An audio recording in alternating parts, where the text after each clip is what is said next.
ॐ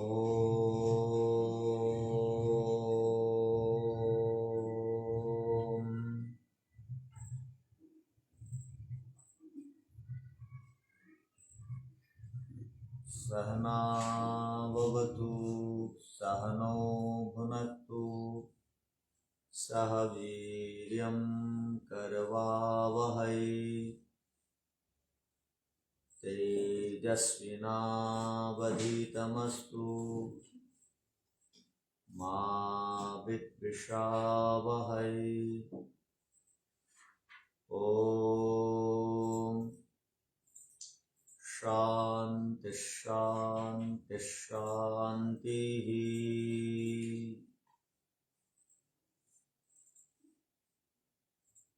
ईश्वरंकर असीम अनुकंपारु आजी आमे आउथरे एही पवित्र एकादशोपनिषद स्वाध्याय कार्यक्रम रे उपस्थित अछंती समस्त को अभिनंदन जणाई आसंतु आमे आमर विषय भित्तिक विचार चर्चा आरंभ करिबा। अष्टम मंत्र रे ईश्वरंकर स्वरूप कथन करा जायथिला। नवम मंत्र रे किछिटा विचित्र सिद्धांत गुड़ी को उपनिषद निजर शैली रे निजर प्रकार रे अभिव्यक्त करुछंती। वर्तमान आमे ईशोपनिषदर नवम मंत्र उपरे विचार करुछंती। आम समस्त जीवात्मा गणन को क्रतु कहा जाए। कर्म प्रधान विश्व रचि राखा बोली कहा जाए। विश्व कर्म प्रधान अटे तथा आमे क्रतु नियमित कर्म रे संलग्न रहूं।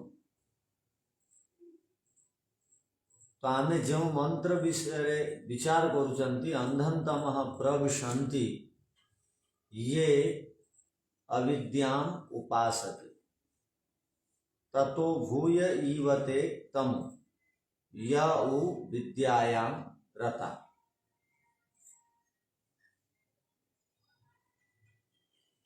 एही मंत्रर अलगा अलगा प्रकार रे व्याख्यान आम विभिन्न उपनिषद व्याख्याकार मानकर पढ़ू।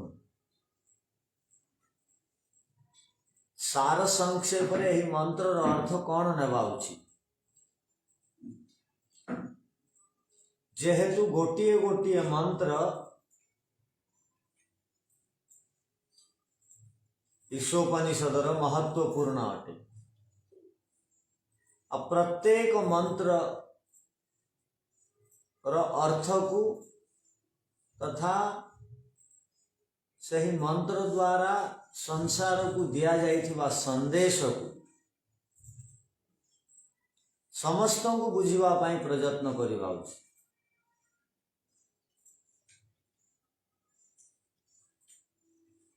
जेतेबेले आमे एही मंत्र रे अविद्याम उपासते शब्द पढ़ुचु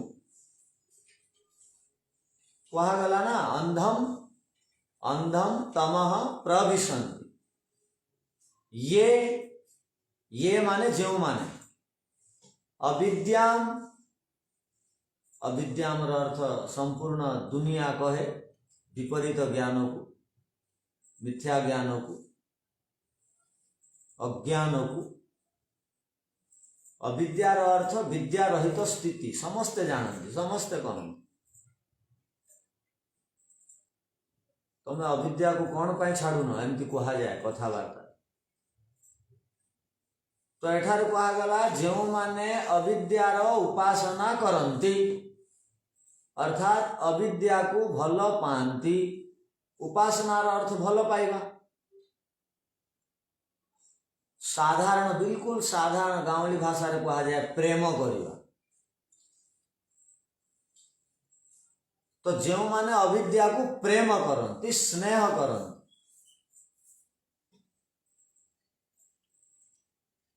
सेमाने अंधम तमह प्रविशन्ति। ए कथा तो बुझी पारुचंती आमे कि जो जेकोसी व्यक्ति अविद्यार उपासना करिब से सुनिश्चित अंधम तमह घोर प्रचंड अंधकार लोक को अथवा दुख को प्राप्त हो। अविद्यार उपासना कले कौन सुख मिलिबो कि दुख ही तो मिलिबो ना। तो प्रथम धाड़ी तो ठीक समस्ते आमे बुझी जाउछंती सहजरे माने उपनिषदर यही प्रथम धाड़ीर अर्थ न बुझेले मध्य समस्ते जो माने सामान्य संस्कृतर ज्ञान रखती समस्ते अर्थ बाहर करदेवे।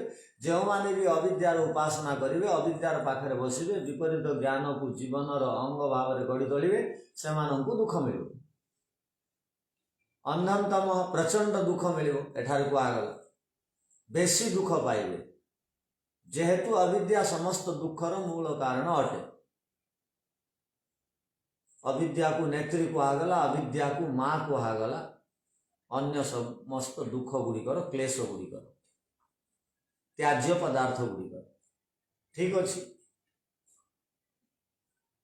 द्वितीय धाड़ी में कहागला ए द्वितीय धाड़ी को पढ़िला परे प्रथम धाड़ी से अर्थ संगति होनी माने दुई अर्थर परस्पर मेलन हो पारुनी। जदि प्रथम धाड़ी अर्थ आमे एहा नेबा जो माने अविद्यार उपासना करती से माने घोर प्रचंड अंधकार को दुख को तम गुण को प्राप्त हुअंती ठीक ए अर्थ बाहरिला।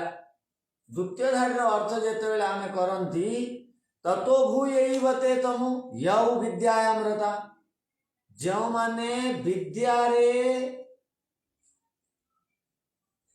युक्त रहंती अर्थात विद्या रे संलग्न रहंती। विद्यार अर्थ ज्ञान समस्त को जाना आमे अनेक जगार पढ़ू विद्या अमृतम अश्नुते ज्ञानात् मुक्ति। तो विद्यार उपासना करिवा लोक अविद्यार उपासना करिथिबा लोक ठारू बेसी दुख पांती ततो भूय एटा टिके हमको भल लागुनी सुनिबा को। यह अर्थ जेते बेले आमे बाहर करूं कि अविद्या वाला तो दुख पाइला ठीक कथा पाइब ही दुख किंतु विद्या वाला अविद्या वाला ठारू बेसी दुख पाउछि ए कथा टिके सुनिबा को भी भल लागुनी। जी हेले प्रश्न ठिया करिवे एठारे प्रश्न उपस्थित हो सेमानंकर मन मस्तिष्क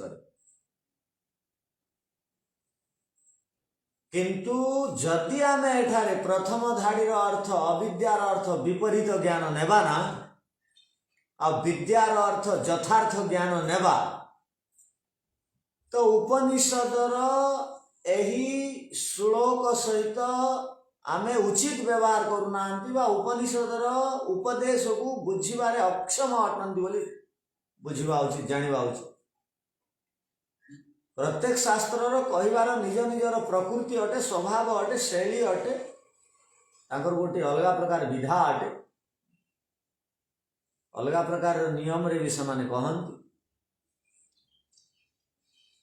प्रत्येक शास्त्र कहिबार गोटे गोटे प्रकार थाए तो एठार गोटे प्रकार रे कहागला।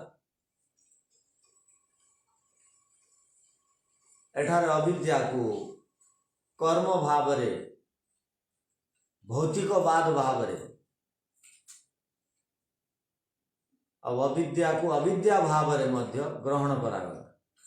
किंतु जदि आमे एही मंत्र ठीक ठीक अर्थ हृदयंगम करने को चाहते तो अविद्यार अर्थ एठारे हमको कर्म नेबा को पड़ो। जेहेतु विद्या अविद्या को बुझीबार अच्छी मंत्र अनुसार तो विद्यार समतुल्य गोटे पदार्थ को नेबा को पड़ो आमे जेतेबेले चारोटी वेद विषय जाणु बा शुणु चारोटी वेदर विषय वस्तु कौन अटंती गोटे ज्ञान गोटे कर्म गोटे उपासना आ गोटे विज्ञान ज्ञान कर्म उपासना से करा जाए कि विज्ञान तत्व ज्ञान को पाइबा तत्व ज्ञान विज्ञान ज्ञान कर्म उपासना आवश्यक अटे।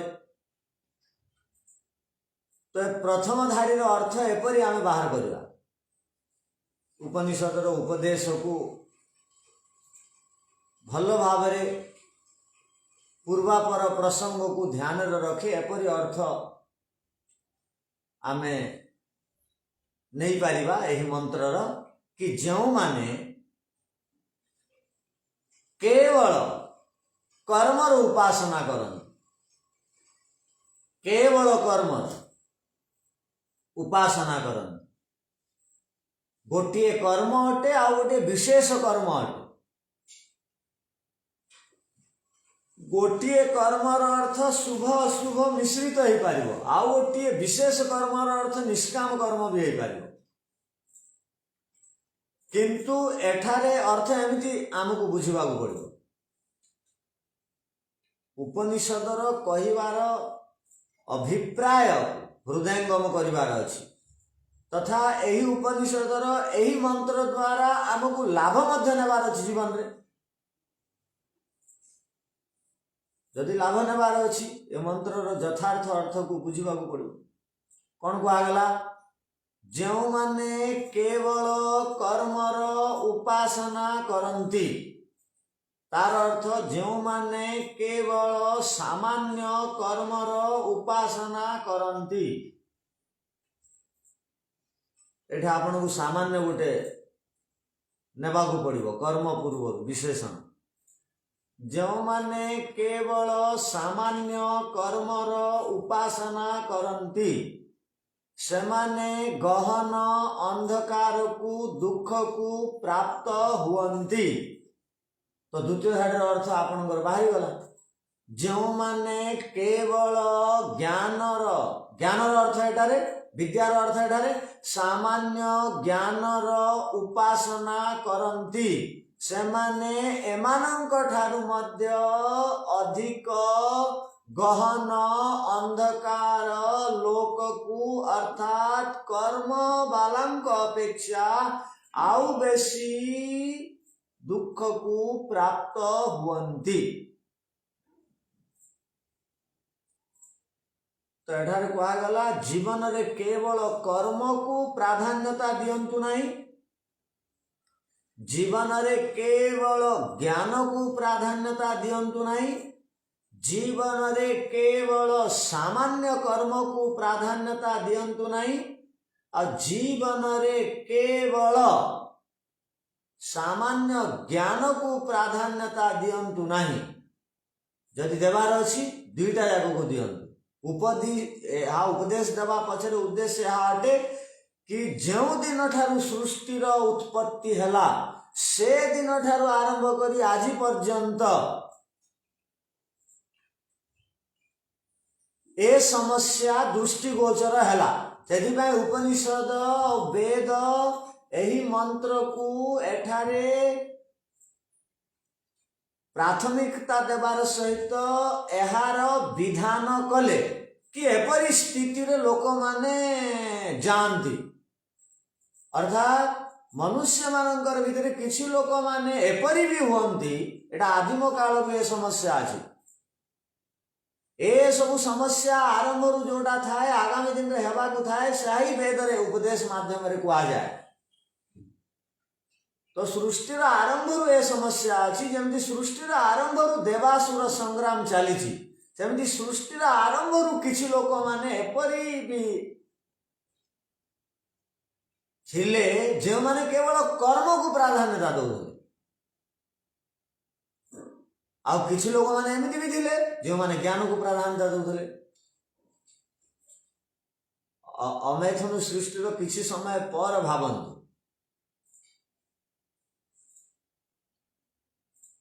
तो प्राधान्यता दउले ए मंत्र स्पष्ट भाव में कहवाकू चाहूँगी कि केवल कर्म को जीवन रे प्राधान्यता दियंतु नहीं ଆଉ କେବଳ ସାମାନ୍ୟ ଜ୍ଞାନକୁ ଜୀବନରେ ପ୍ରାଧାନ୍ୟତା ଦିଅନ୍ତୁ ନାହିଁ।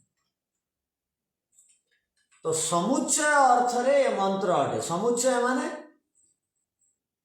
ଗୋଟିଏ ଅର୍ଥରେ ନାହିଁ, ଦୁଇ ଧାଡିର ଅର୍ଥକୁ ନେଇକରି ମନ୍ତ୍ରର ସାର ସଂକ୍ଷେପରେ ଗୋଟିଏ ଅର୍ଥ ବାହାରିବ। ଦିଓଟି କଥା ଏକା ସାଙ୍ଗରେ ମନ୍ତ୍ରରେ କୁହାଯାଇଛି। ସମୁଚ୍ଚୟର ଅର୍ଥ ଗୋଟିଏ କଥା କୁହାଯାଏନି, ଆଉ ଦୁଇଟାକୁ ମନେ ରଖିବାର ଅଛି। ଗୋଟିଏ କଥାକୁ ଧରିକିରି ଚାଲିଲେ ଆପଣଙ୍କର ଜୀବନ ଆପଣଙ୍କର ଅସଫଳ ହେଇଯିବ। ସାମାନ୍ୟ ଜ୍ଞାନକୁ ଜୀବନରେ ଯଦି ଆମେ ପ୍ରାଧାନ୍ୟତା ଦେବା, ମୁଁ ଗୋଟିଏ ଦିନରେ 8 ପୃଷ୍ଠା ପଢୁଛି, 20 ପୃଷ୍ଠା ଲେଖୁଛି, ଆଉ 5 ଘଣ୍ଟା କହୁଛି ଜ୍ଞାନର କଥା। ତ ଯେଉଁମାନେ କେବଳ ଲେଖୁଛି, ପଢୁଛି, କହୁଛନ୍ତି ଆଉ ସେ ଜ୍ଞାନକୁ ଆଚରଣରେ ଆଣୁନାହାନ୍ତି, ସେମାନେ ସେ କର୍ମ କରିବା ଲୋକମାନଙ୍କ ଠାରୁ ବେଶୀ ଗହନ ଅନ୍ଧକାରକୁ ଅର୍ଥାତ୍ ଦୁଃଖକୁ, ପ୍ରକାଶର ଅଭାବ ସ୍ଥିତିକୁ ପ୍ରାପ୍ତ ହୁଅ। ସେମାନଙ୍କର ଅନ୍ତଃକରଣ କେବେ ସଫା ହେଇପାରିବ ନାହିଁ।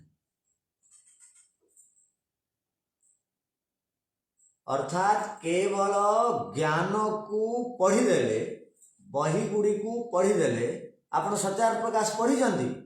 ହଁ ଆଜ୍ଞା ପଢିଛି। ମୁଁ ଥରେ ପଢିଛି କି ଆଜ୍ଞା? ମୁଁ ତ 20-30 ଥର ପଢି ସାରିଲି। ମତେ ନ ପଢିଲେ ନା ଭଲ ଲାଗେନି। ଆପଣ ଯୋଗ ଦର୍ଶନ ପଢିଛନ୍ତି? ହଁ ଆଜ୍ଞା। କେତେଥର? 4-5 ଥର ଆଜ୍ଞା ମୁଁ ପଢିଛି।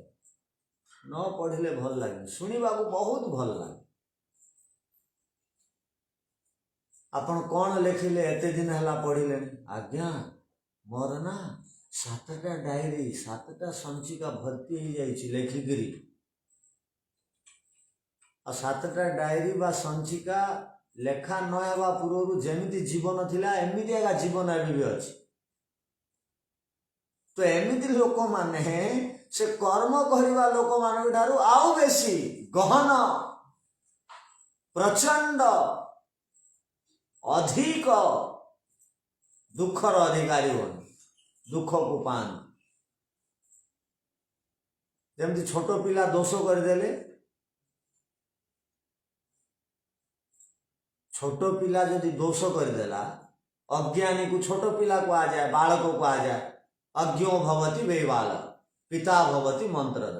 ଯେଉଁମାନେ ବଡ଼ ବଡ଼ କଥା କୁହନ୍ତି, ଫୁଲ୍ ପ୍ୟାଣ୍ଟ ପିନ୍ଧନ୍ତି, ଇନ୍ କରନ୍ତି, ଏପିକଟ୍ରେ ରହନ୍ତି, ଟାଇ ପିନ୍ଧନ୍ତି, ବଡ଼ ବଡ଼ ଗାଡ଼ିରେ ଯାଆନ୍ତି, ଭଲ ଚାକିରି କରନ୍ତି। ଭଲ ଚାକିରିର ଅର୍ଥ ମୁଖ୍ୟ ଶାସନ ସଚିବ ଭଳିଆ ପଦକୁ ବିଭୂଷିତ କରୁଛନ୍ତି, IAS IPS ଅଛନ୍ତି। ଏମାନେ ତଥା ସାମାନ୍ୟ ଗାଁରେ ରହୁଥିବା ଲୋକମାନେ, ବେଦ ଦର୍ଶନ ବିଷୟରେ ଜାଣିନାହାନ୍ତି, ସତ୍ୟାର ପ୍ରକାଶ ବିଷୟରେ ଜାଣିନାହାନ୍ତି। ସେମାନଙ୍କୁ ସେମିତି ବାତାବରଣ ମିଳିଲା ନାହିଁ। ସେମାନେ କେବଳ ବିଲବାଡ଼ି କାମ କରୁଛନ୍ତି, ବଗିଚା କାମ କରୁଛନ୍ତି, ଯାହା ଅର୍ଜୁଛନ୍ତି ବିକୁଛନ୍ତି, ଖାଉଛନ୍ତି। ସେମାନେ ଯଦି କିଛି ଦୋଷ କରିଦେଲେ ତ ଈଶ୍ୱରଙ୍କର ସୃଷ୍ଟିରେ ମଧ୍ୟ ତାଙ୍କୁ କମ୍ ଦଣ୍ଡ ମିଳିବ। ଆଉ ଏମାନେ ଜାଣିକିରି, ଏମାନେ ଶାସ୍ତ୍ର ପଢ଼ି ଦେଇଛନ୍ତି, ସତ୍ୟାର ପ୍ରକାଶ ବିଷୟରେ ଜାଣିଛନ୍ତି, ବେଦ ପଢ଼ିବା ଉଚିତ ବୋଲି ଏମାନଙ୍କୁ ଜଣା, ସତ୍ୟ କହିବା ଉଚିତ ବୋଲି ଜଣା, ଅନ୍ୟାୟ କଲେ ତାର ଦଣ୍ଡ ମିଳେ ବୋଲି ଏମାନଙ୍କୁ ଜଣା, ଟ୍ରାଫିକର ନିୟମ ଏମାନଙ୍କୁ ଜଣା। ଗାଁର ଗୋଟିଏ ଲୋକ ଯଦି ବହୁତ ଦିନ ପରେ ବା ପ୍ରଥମ ଥର ପାଇଁ ସହରରେ ଆସିଲା, ଟ୍ରାଫିକ ନିୟମ ଉଲ୍ଲଂଘନ କରିଦେଲା ଆଜ୍ଞା, ତ ପୋଲିସ ତାଙ୍କୁ ଧରି ପକେଇଲେ। ଆଉ ସେ ଯଦି ହାତ ଯୋଡ଼ିକିରି କହିଦେଲା, ମୁଁ ଜାଣିନି କିଛି, ହେଲେ ମୁଁ ତ ଗାଁର ଲୋକ, ପ୍ରଥମ ଥର ପାଇଁ ସହରକୁ ଆସିଛି, ମୁଁ ଟ୍ରାଫିକ ନିୟମ ଜାଣିନି ବୋଲି ପୋଲିସ ବି ଚିନ୍ତା କରିବ, ଛାଡ଼ିବ। ଆଉ ସହରିଆ ଲୋକଙ୍କୁ, ଯେଉଁମାନେ ନିୟମିତ ଗାଡ଼ିରେ ଯିବା ଆସିବା ହେଉଛନ୍ତି ଆଉ ବାରମ୍ବାର ଉଲ୍ଲଂଘନ କରୁଛନ୍ତି, ତାଙ୍କୁ ଅଧିକ ଦଣ୍ଡ ମିଳିବ। ସେମିତି ଜ୍ଞାନୀ ଯେହେତୁ ଇଏ ନିୟମିତ ପଢ଼ୁଛି, ନିୟମିତ ଲେଖୁଛି, ନିୟମିତ ଶୁଣୁଛି, तो ये पढ़ुवा नियमित शुणुवा नियमित लेखुवा लोकंकु से लोक मानकर अपेक्षा बेसी मात्रा दंड प्राप्त हो जेहेतु से माने ज्ञान दृष्टि बालक अटंती। एवं मध्य संविधान कहे कि 18 वर्ष 14 वर्ष तल लोक जदि क्या किसी भूल वशत मर्डर करदेला तो ताकू फांसी देवार नियम नहीं, ता ऊपर लोकों को नियम अच्छी। तो कहवार अर्थ यह मंत्र जहाँ कहूँ से अक्षर अक्षर से मंत्रर गभीर प्रदेश को आमे जाइकरी मंत्रर प्रत्येक शब्दर अर्थ को बुझिकरी सेमती आम समस्त जीवन को करदेवा उचित।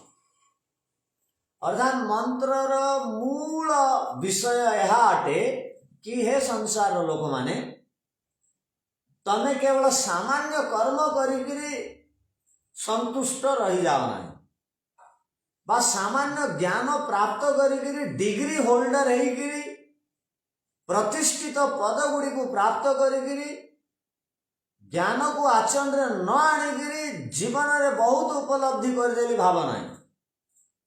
तो कौन करिवार अछि ज्ञान मध्य अर्जिवार अछि अर्थात विशेष ज्ञान मध्य अर्जिवार अछि विशेष कर्म मध्य अर्जिवार अछि। आजिकाली ज्ञान मार्गी और कर्म मार्गी ये कर्म जोगी मानकर भीतर सब बेले द्वंद्व युद्ध चली था। ज्ञान मार्गी कौन कहती ज्ञान मार्गी कर्म करने को पसंद करती ना जेतबेले तांकु कहा जाए सेवा करंतु परोपकार करंतु सेठी लोक मानकर असुविधा होची से गाँ को जातु देखंतु तांकर सहित ठिया हुअंतु दुख समय ठिया हुअंतु सुख समय सेमानंकु उन्मत्त हेबा को न कहंतु आपणको पाखरे बहुत सामर्थ्य अछि जाई पारिबे। से माने कहते आज्ञा देखंतु से माने कोन कहंतु देखो से माने कहते आज्ञा देखंतु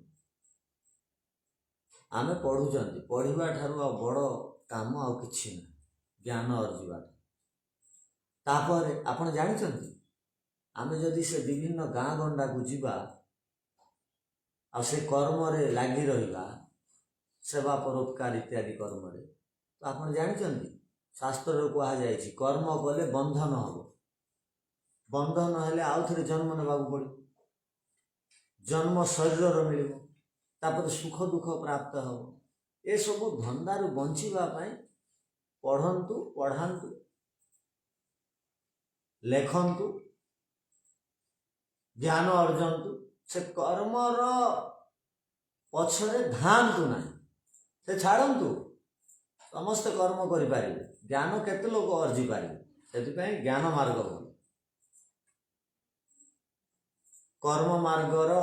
कर्म मार्गी कर्म जोगी मानकर ज्ञान जोगी माने विरोध करते आ से माने कर्म जोगी मानू कहती देख बहुत सौभाग्य थिले शास्त्रर कथा सबू बुझिबा ओ पढ़िबा अवसर प्राप्त हो जेहेतु एबे शास्त्र को पढ़िबार बुझिबार सौभाग्य प्राप्त हैला आ शास्त्र गुड़ी को पढ़िला परे आमे जानिबारे सक्षम हेलु कि तत्व ज्ञान द्वारा ही मुक्ति मिलिबो कौन सी शास्त्र रे कहा जाए नहीं कर्म करिबार द्वारा मुक्ति मिलिबो सेठी पई आमे ज्ञान रे निजको नियोजित रखिचंती आपण माननकु मध्य ज्ञान रे निजको नियोजित रखिबा अछि आ कर्म करिबार धंदारू मुक्ति पाई जिबा अछि।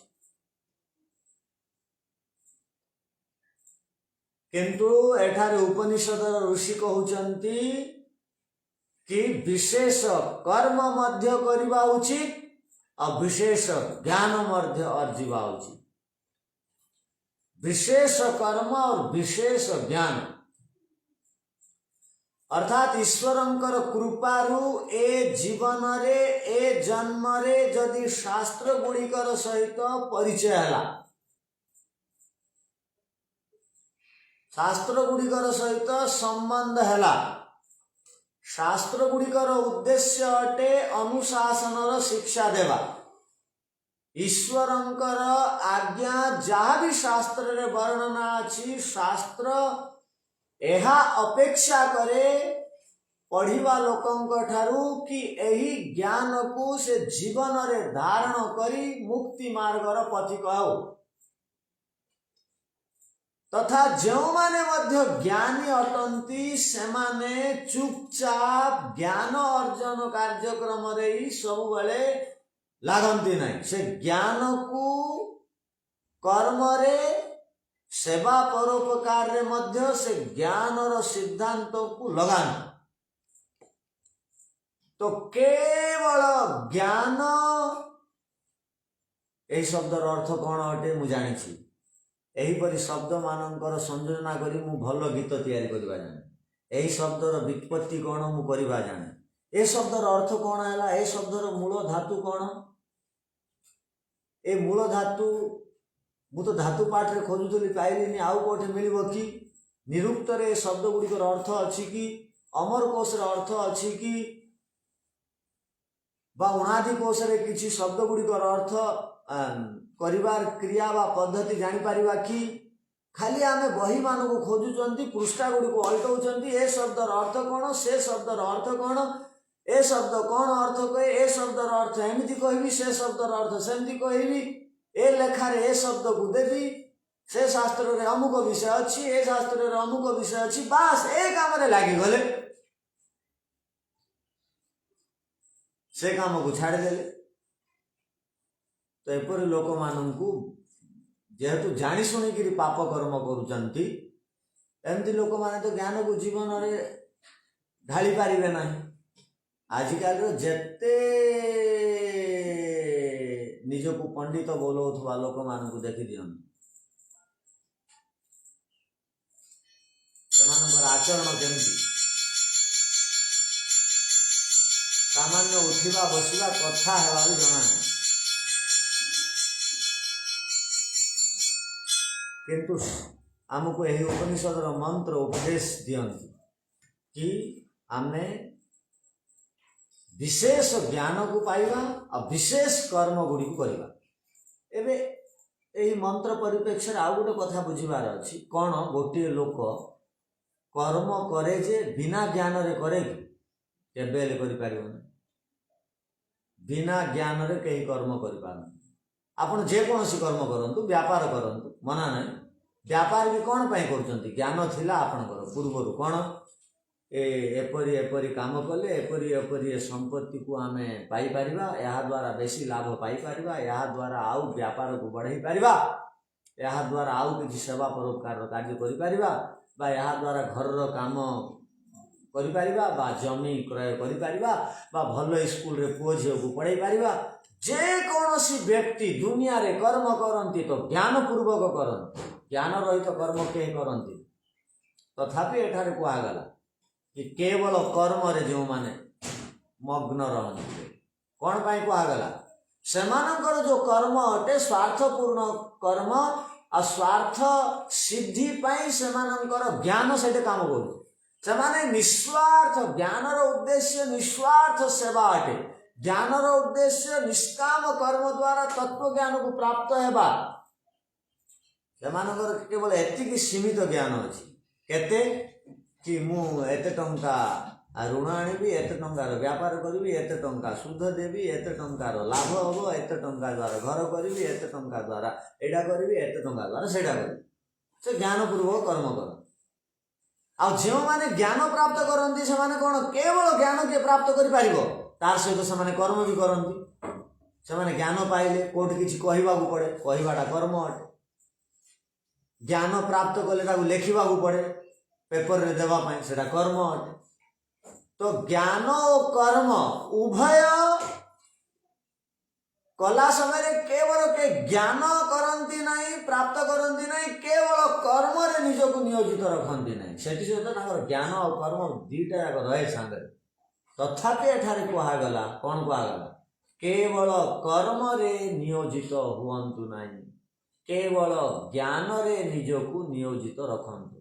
कौन पाई कुहा गला एथि पाई कुहा गला कि हे संसार लोक माने निजर स्वार्थ सिद्धि पाई निजर इंद्रिय तृप्ति पाई भौतिक पदार्थर संचय पाई रोटी कपड़ा मकान पाई पुत्रर लालन पालन पाई पत्नी को खुशी देवा पाई बापा मां को सुख देवा पाई भौतिक दृष्टि रे जदि आमे केवल कर्म करुवा तो आमे आर जन्म रे और ए जन्म रे अज्ञानता जोगु दुख पाइबा जेहेतु जीवनर लक्ष्य तत्व ज्ञान को प्राप्त करिवा अटे तत्व ज्ञान को प्राप्त करिवा पई निष्काम कर्म करिवा अटे विशेष कर्मर अर्थ बहुत सामर्थ्य अछि आम समस्तंकर भितरे आमे जेहेतु क्रतु अटु आमे दियोटी कर्म को सिद्ध करि पारिबा एही जीवन रे अभ्युदय उन्नति भी करि पारिबा और निश्रेष को भी प्राप्त करि पारिबा जेहेतु अभ्युदय रे ही केवल निज को नियोजित रखुचंती निश्रेष कौन जानु नाहंती तार प्रति तत्पर नुहंती अभ्युदय भी ठीक अभ्युदय हुअंता कि अभ्युदय को प्राप्त कले भौतिक संपत्ति को प्राप्त कले तार द्वारा हमें सुख नियंते कि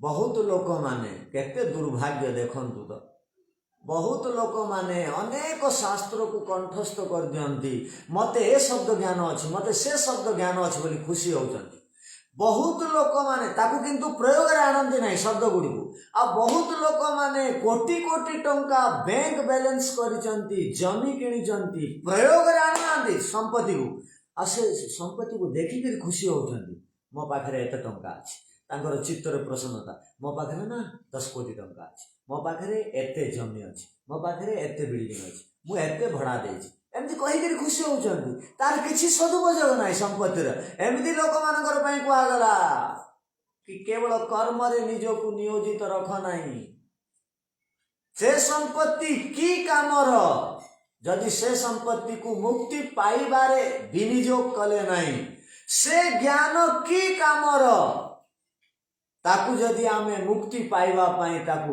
व्यय कले नाही खर्च कले नाही तो कर्म को मध्य मुक्ति पाइबा पाई संपत्ति को मध्य मुक्ति पाइबा पाई खर्च करिवार अछि आ ज्ञान को मध्य मुक्ति पाइबा पाई खर्च करिवार अछि ए मंत्र आह्वान दिए हे संसार लोक माने केवल निजर स्वार्थ सिद्ध कला बलिया कर्म रे निज को नियोजित रख नाही केवल सकाम कर्म रे बा अशुभ कर्म रे बा येन केन प्रकारेण भौतिक दृष्टि रे समृद्ध है जीवी से काम रे निज को नियोजित रख नाही कर्म रे निष्कामता आनंतु कर्म रे संतोष वृत्ति को आनंतु प्रचंड अखंड तपस्या पूर्वक कौनसी सांसारिक उपलब्धि पाइबा पाई पुरुषार्थ करंतु जहा मिलिला सेथिरे तृप्त और संतुष्ट रहंतु आउ यदि पाइबार अछि आउ बेसी करंतु पुरुषार्थ आउ बेसी पाइबा पाई किंतु पाइला परे आत्म कल्याण पाई यदि किछि विनियोग करू सेवा परोपकार कार्य रे आपण किछि विनियोग करूना व्यय करूना खर्च करूना तो आपणकर से कर्म द्वारा कौन है बंधन बढ़िला कौन है राग द्वेष बढ़िला कौन लाभ है कर्माशय बढ़िला कौन है भाग्य खराब है कौन है पुनर्जन्म रे पशु पक्षी हेबार बाट को आमे सफा कर